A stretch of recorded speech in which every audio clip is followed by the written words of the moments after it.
Hello दोस्तों, welcome to JEE NEET academy. दोस्तों, आज के इस वीडियो में हम लोग बात करने वाले हैं कि AKI-2 2024 के फिजिकल रिपोर्टिंग में आपको कौन कौन से डॉक्यूमेंट रिक्वायर्ड होगी।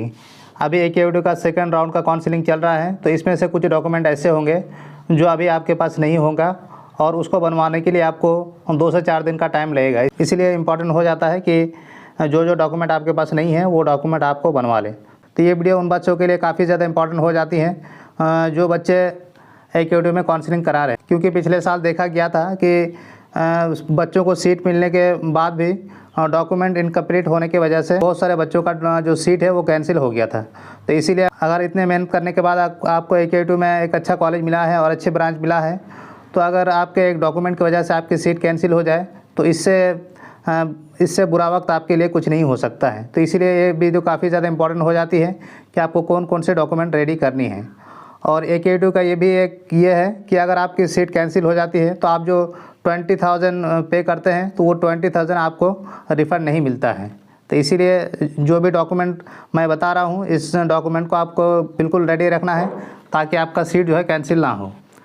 तो सबसे पहले अगर हम लोग देखें कि कौन कौन से डॉक्यूमेंट की आपको रिक्वायर्ड होगी, तो सबसे पहला डॉक्यूमेंट होगा वो आपका सीट अलॉटमेंट लेटर। जिस कॉलेज में आपको सीट मिला है वो सीट अलॉटमेंट लेटर आपको लेके जाना है। दूसरा है आपका फ़ी पेमेंट रिसिप्ट, यानी जो आप 20,000 और 12,000 जमा किए हैं रजिस्टर काउंसलिंग के लिए, वो आपका रिसिप्ट लेके जाना है।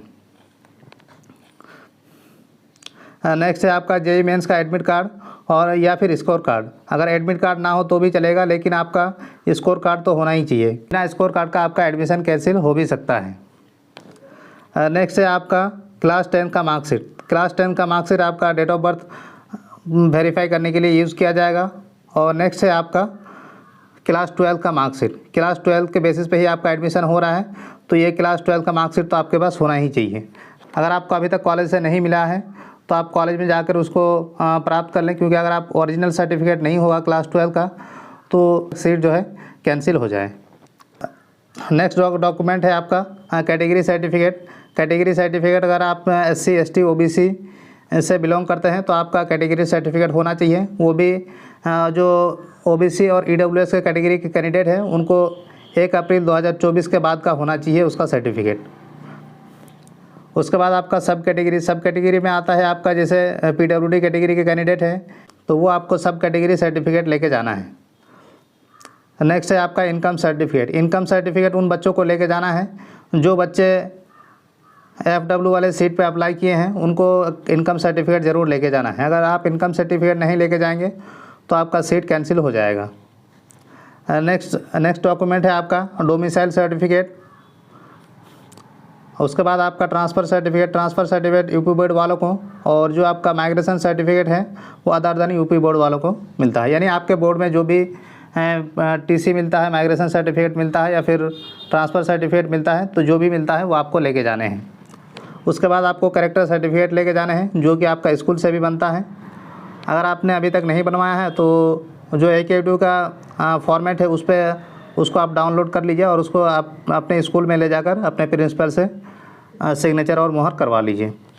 नेक्स्ट है आपका मेडिकल सर्टिफिकेट, और ये मेडिकल सर्टिफिकेट का भी फॉर्मेट AKI-2 के वेबसाइट में डाला हुआ है, तो तब उसको डाउनलोड करके आप अपने जो नज़दीकी गवर्नमेंट हॉस्पिटल है वहाँ जाके बनवा सकते हैं। उसके बाद आपका गैप सर्टिफिकेट, अगर आपका गैप है तो आप गैप सर्टिफिकेट देना पड़ेगा। गैप सर्टिफिकेट आपका कोर्ट से बन जाएगा। उसके बाद एंटी रैगिंग सर्टिफिकेट भी आपका रिक्वायर्ड है, खास करके जो गवर्नमेंट कॉलेज है उसके लिए।